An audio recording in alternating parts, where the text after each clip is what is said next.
Dans l'exercice 1, d'abord, on vous demande de démontrer que différentes applications sont linéaires ou non, d'ailleurs. Alors, pour une application qui va de E dans F est linéaire, si et seulement si, pour tout U et V appartenant à E et lambda appartenant à R, on peut écrire f de U plus lambda V est égal à f de U plus lambda f de V. Donc, pour la première application, déjà, ce qu'on peut remarquer, c'est que c'est une application qui va de R dans R. Donc, la notion d'application linéaire de R dans R, vous la connaissez, hein, c'est une application qui va s'écrire sous la forme AX. Là, c'est une application avec un X au carré, donc clairement, la notion que vous connaissez habituellement d'application linéaire n'est pas vérifiée. Alors, du coup, on va essayer de le démontrer maintenant en utilisant cette définition. Et donc, pour ça, en fait, je vais démontrer que déjà, si je prends lambda égale 1, que je prends U égale 1 et V égale 2, eh bien déjà, cette relation ne fonctionne pas, puisque quand je fais f de 1 plus f de 2, donc f de 1 ici, ça va être 2 fois 1 au carré, donc 2, et f de 2, ça va être 2 fois 2 au carré, donc 8. Donc ça va nous faire 10. Et puis quand je calcule f de 1 plus 2, ça va nous faire donc f1 de 3, et ça va donc nous faire 2 fois 3 au carré, donc 18. Et donc clairement, on voit qu'il n'y a pas égalité. Donc cette relation-là n'est pas vérifiée. On n'a pas f de 1 plus f de 2 qui est égal à f de 1 plus 2. Donc l'application n'est pas linéaire. Maintenant, l'application F2, donc elle n'était pas à faire, mais je vous la mets pour que vous voyez un petit peu le raisonnement sur une fonction simple. Donc là, F2, par contre, ça ressemble bien c'est toujours une application qui va de R dans R, et puis ça ressemble bien aux applications linéaires dont vous avez l'habitude, hein, c'est une fonction qui s'écrit bien AX. Donc on va vérifier que effectivement cette relation-là est bien vérifiée pour n'importe quel U et n'importe quel V dans R et lambda dans R. Donc je prends U et V dans R et lambda dans R et je calcule F2 de U plus lambda V. Donc là, si j'applique la fonction, hein, ça va donc me faire 2 fois U plus lambda V. Et si je développe, ça va me faire 2U plus lambda de V. Et donc là, on reconnaît exactement F2 de U. Et ici, de V, c'est F2 de V. Donc on a bien F2 de U plus lambda F2 de V. Donc on a bien vérifié la relation. Notre application F2 est bien linéaire. Alors maintenant, la fonction F3. Alors là, on n'a plus l'image des fonctions linéaires qu'on a d'habitude, c'est-à-dire on ne peut plus regarder que ça s'écrit AX, puisque ce n'est plus une fonction qui va de R dans R, mais qui va de R2 dans R3. Alors je vais quand même vous donner une petite astuce pour repérer si une fonction comme ça est linéaire ou pas. En fait, il faut que les composantes du vecteur image, donc ici moins x, y plus x, x moins y, il faut que chaque composante soit une combinaison linéaire de x et de y. Donc là, c'est bien le cas. Donc ça va bien être une application linéaire. Donc maintenant, on va essayer de le démontrer. Donc on prend deux vecteurs de R2, l'ensemble de départ, donc U égale XY et puis V égale X', Y', et lambda qui va être un réel. Donc on va calculer F3 de U plus lambda V, c'est-à-dire F3 de X plus lambda X', Y plus lambda Y', hein, quand je passe aux composantes.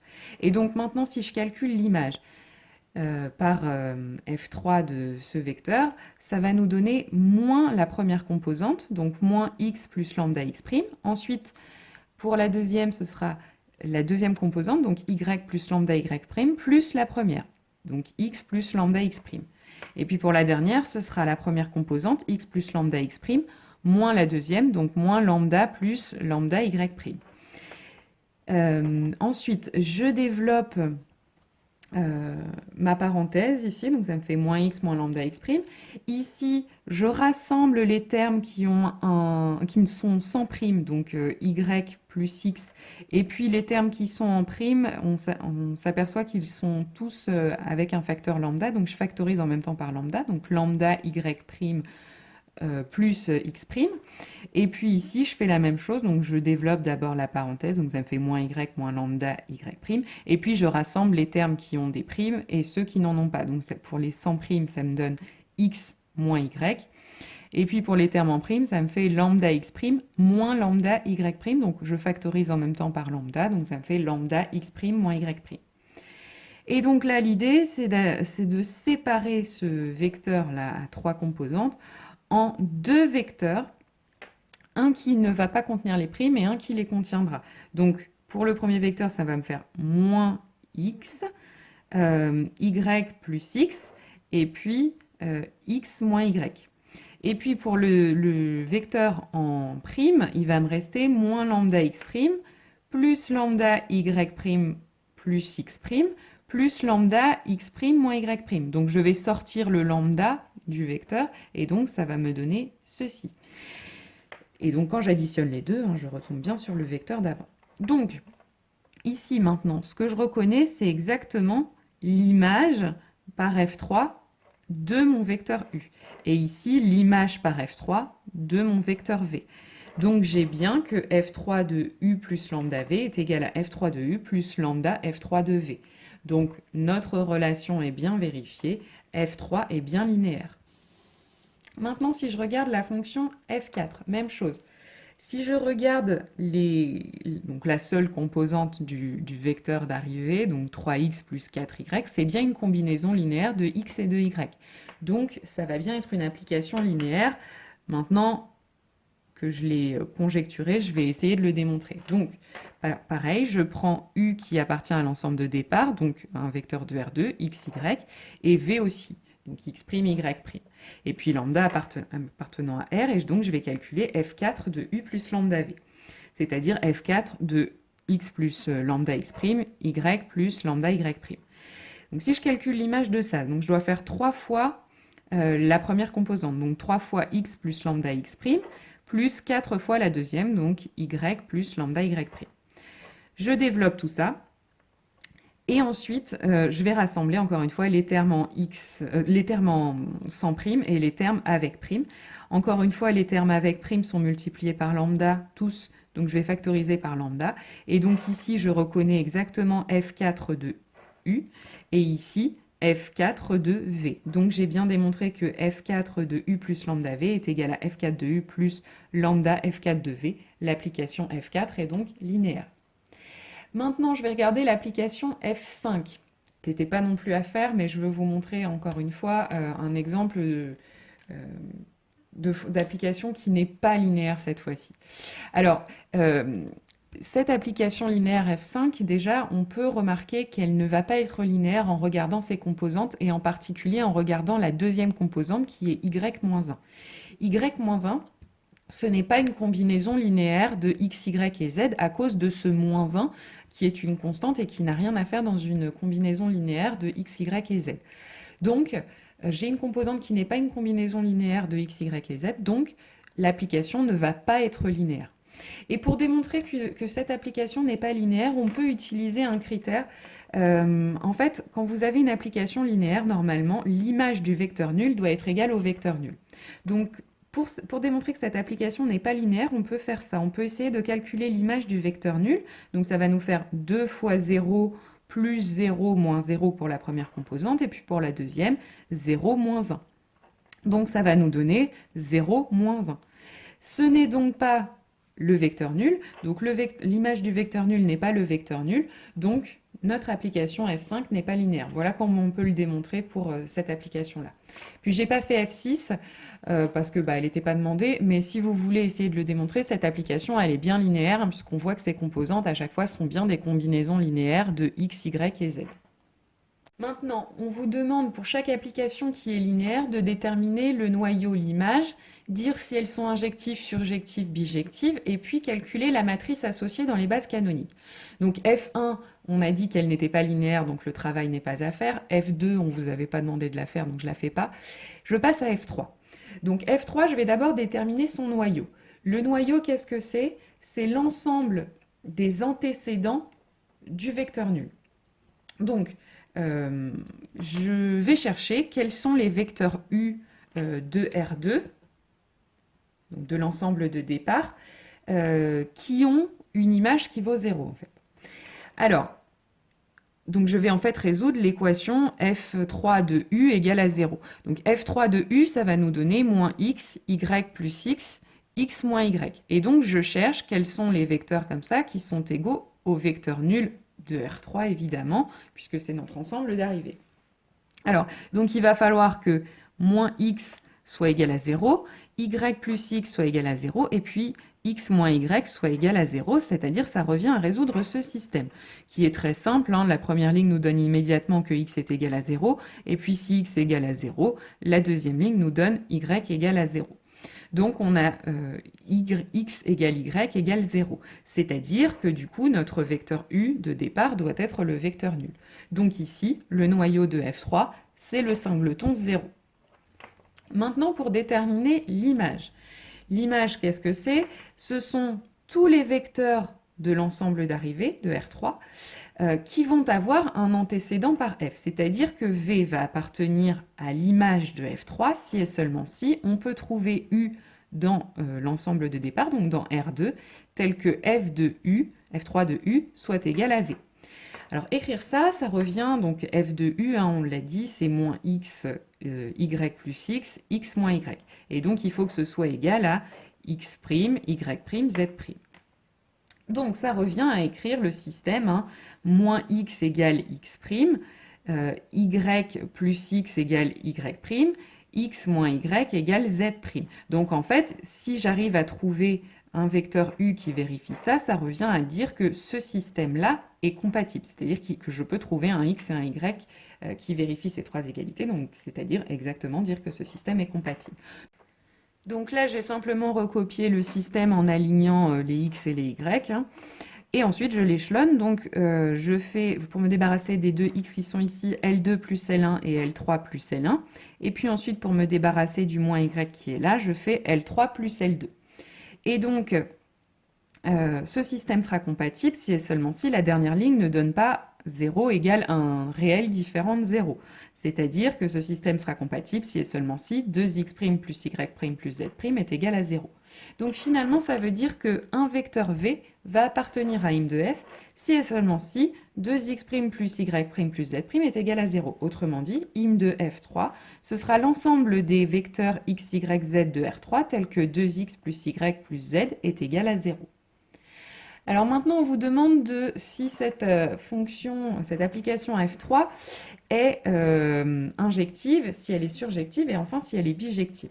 Donc ça, pour une application linéaire, on va pouvoir le dire simplement en regardant le noyau et l'image. Ici, on a dit que le noyau de f3, c'était le singleton 0. Si vous avez ça, si le noyau d'une application linéaire, c'est le singleton 0, vous avez automatiquement que f3 est injectif. Donc ici, f3 est injectif. Ensuite, pour qu'une application soit surjective, il suffit de regarder son image.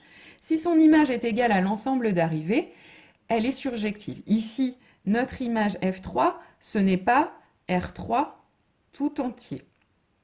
Donc du coup, ça veut dire que f3 n'est pas surjective. Et enfin, on vous demande de donner la matrice associée à l'application linéaire dans les bases canoniques. Donc pour ça, pour écrire la matrice d'une application linéaire, en fait, ce qu'on va faire, c'est qu'on va écrire en colonne les images des vecteurs dans la base canonique, des vecteurs de la base canonique de l'ensemble de départ. Donc là, notre ensemble de départ, c'est R2. Donc je vais calculer les images des vecteurs de la base canonique de R2, c'est-à-dire 1, 0 et 0, 1. Donc l'image de 1, 0, ça va être moins 1, 1, 1. Et l'image de 0, 1 par F3, ce sera 0, 1, moins 1. Donc la matrice de F3 dans les bases canoniques, ce sera moins 1, 1, 1, premier vecteur écrit en colonne, et puis 0, 1, moins 1, deuxième vecteur écrit en colonne. Je passe maintenant à F4. Donc, pareil, je cherche d'abord son noyau. Donc, je prends un vecteur U de R2 et je cherche quels sont les vecteurs de R2 qui vérifient f de U égale 0. Donc là, ici, f de U, c'est 3x plus 4y. Donc, je cherche quand est-ce que 3x plus 4y est égal à 0. Je résous cette équation. Donc là, on peut dire que cette équation, déjà, elle n'aura pas une unique solution, hein. Et toutes les solutions vérifieront y égale moins 3 quarts de x. J'isole en fait mon y. Donc ça veut dire que ker de f, f de f4, ce sera l'ensemble des vecteurs x, y de R2, tel que y est égal à moins 3 quarts de x. Et maintenant l'image. Donc je prends un vecteur v qui appartient à notre ensemble d'arrivée, donc R ici, et on pourra dire que V appartient à im de F4 si je peux trouver un vecteur de l'ensemble de départ, donc de R2, tel que F de U est égal à V. C'est-à-dire que F de U, hein, c'est 3x plus 4y, donc il faut que cette équation, je peux trouver un y qui vérifie cette égalité. Et donc ça revient à dire qu'il faut chercher un x et un y, tel que, il faut savoir si 3x plus 4y égale v est compatible. Quand est-ce qu'il est compatible? Pour quelle valeur de v? Et ici, ce sera compatible pour n'importe quelle valeur de v. Donc, il suffit d'avoir v qui appartient à R pour que ce système soit compatible. Donc, ça veut dire que l'image de F4, ce sera R tout entier. Donc, finalement, on a vu que le noyau de F4 n'était pas réduit au singleton 0. C'est un ensemble qui est plus grand. Donc déjà, on peut dire que F4 n'est pas injective. Et ensuite, l'image de F4 est bien égale à son ensemble d'arrivée, R. Donc F4 est bien surjective. Et enfin, je calcule les images des vecteurs de la base canonique de notre ensemble de départ, donc de R2, par F4. Donc ça va nous donner pour le premier vecteur 3 et pour le deuxième vecteur de la base canonique 4. Donc finalement, la matrice associée à F4 dans les bases canoniques, ce sera, donc je prends le premier vecteur écrit en colonne, ça ne va pas être très compliqué, il n'y a qu'une composante, donc 3, et le deuxième écrit en colonne 4. F5, évidemment, je ne vais pas la faire puisqu'on a dit qu'elle n'était pas linéaire, et F6, je la laisse de côté puisqu'elle n'était pas demandée.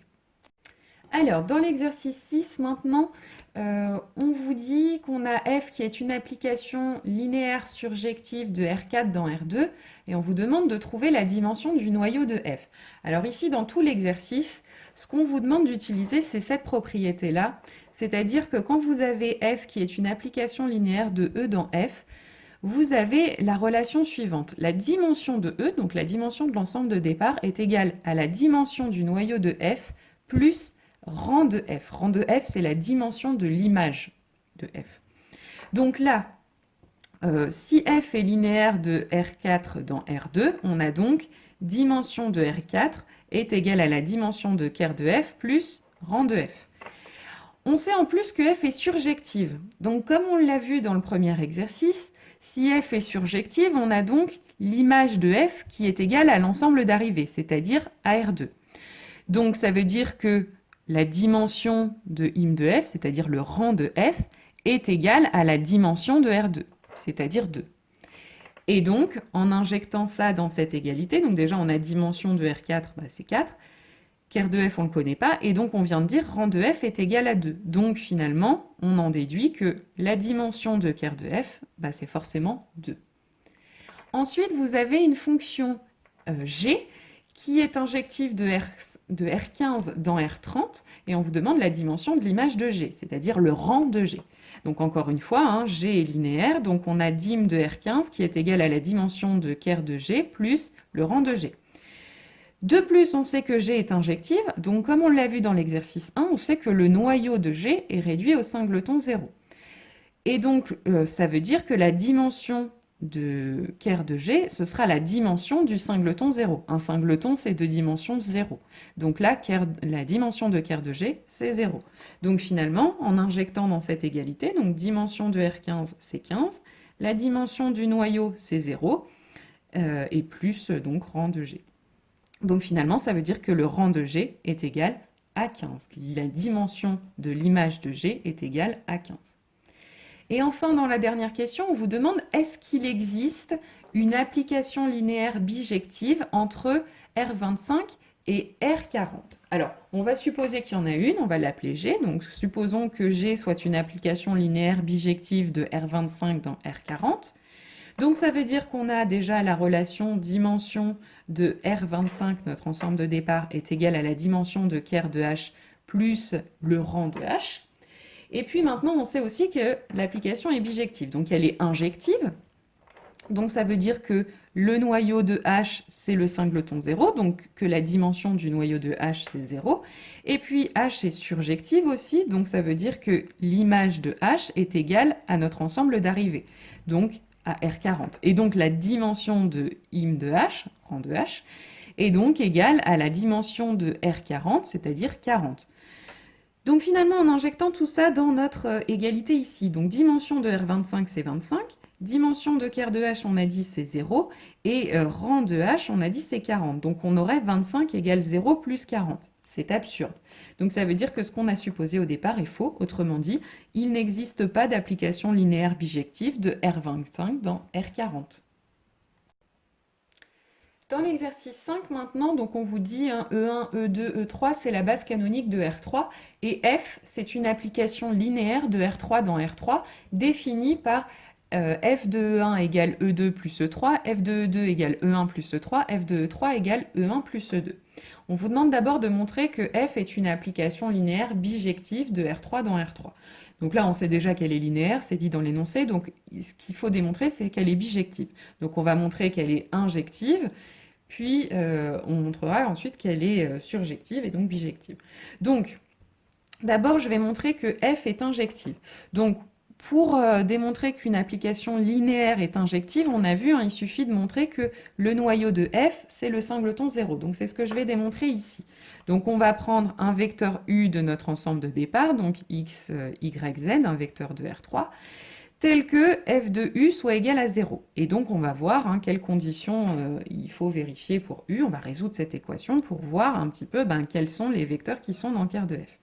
Donc, u, je peux le réécrire. En fait, l'idée là, c'est que notre application f, je ne connais pas d'expression qui me permette de calculer f de u d'un vecteur quelconque. Moi, je connais seulement les images des vecteurs de la base canonique. Donc, en fait, je vais réécrire U en utilisant les vecteurs de la base canonique de R3. Donc les vecteurs de la base canonique de R3, c'est 1, 0, 0, 0, 1, 0, 0, 0, 1.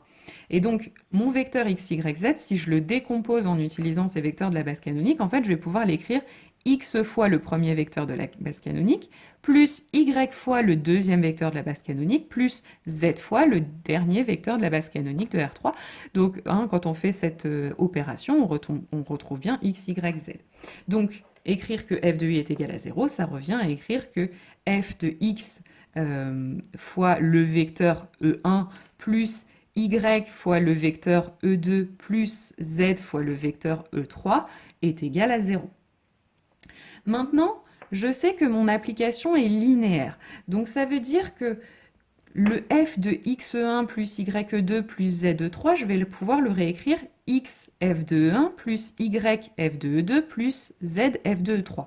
C'est vraiment ça une application linéaire, c'est-à-dire que vous allez pouvoir, quand vous avez une somme de vecteurs, quand vous calculez l'image d'une somme de vecteurs, séparer chaque vecteur, c'est-à-dire écrire f de xe1 plus f de ye2 plus f de ze3. Et puis à chaque fois que vous avez un scalaire, comme c'est le cas ici, x, y et z, ce sont des réels, ce sont des scalaires, vous pouvez aussi les sortir. Donc vraiment, cette image-là est égale à cette quantité-là, parce que f est linéaire.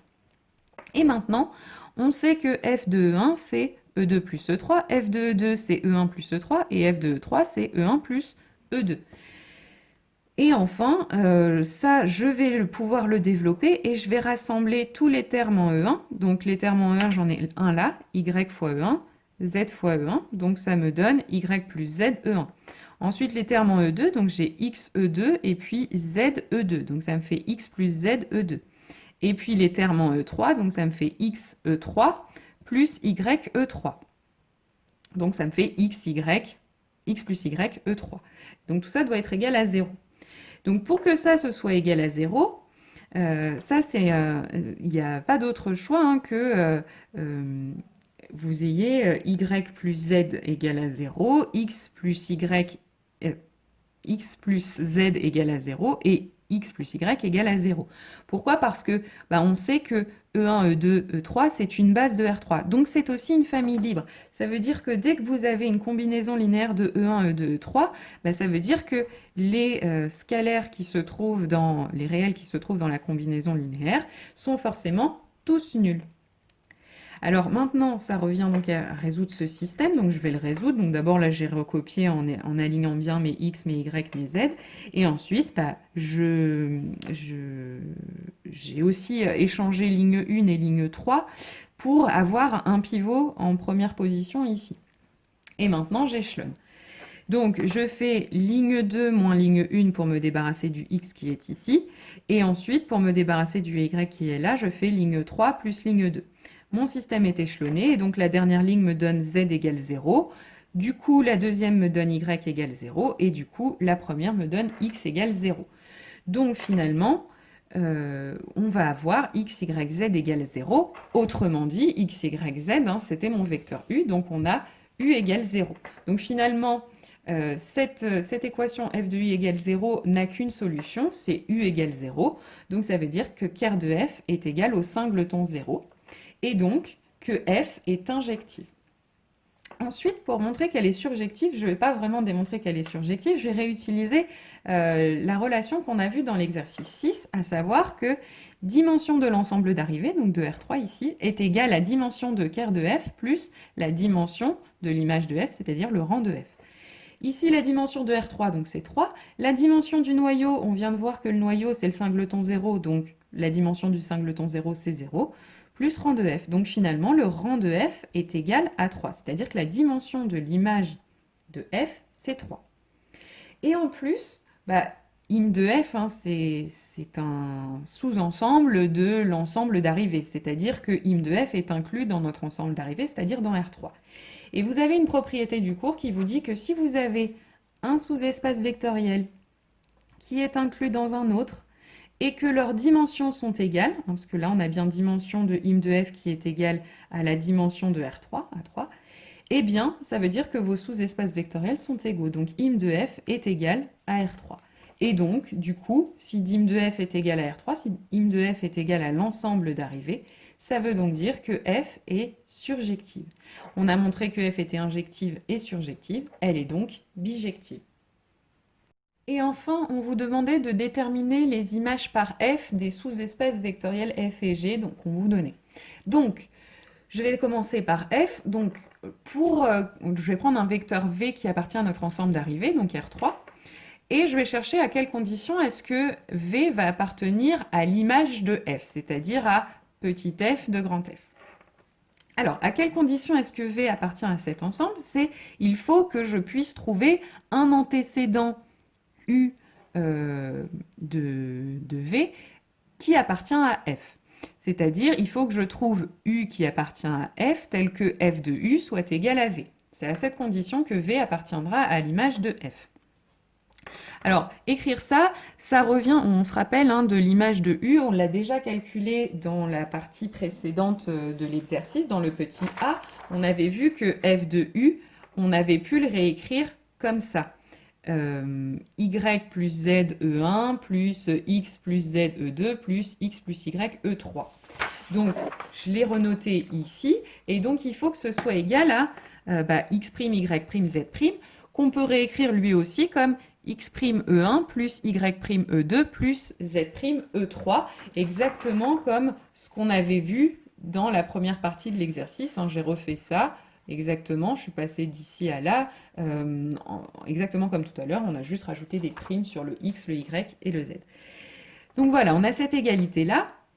Et donc, vous avez égalité des vecteurs, encore une fois, parce que E1, E2, E3 est une base, si et seulement si vous avez y plus z qui est égal à x', x plus z qui est égal à y', et puis x plus y qui est égal à z'.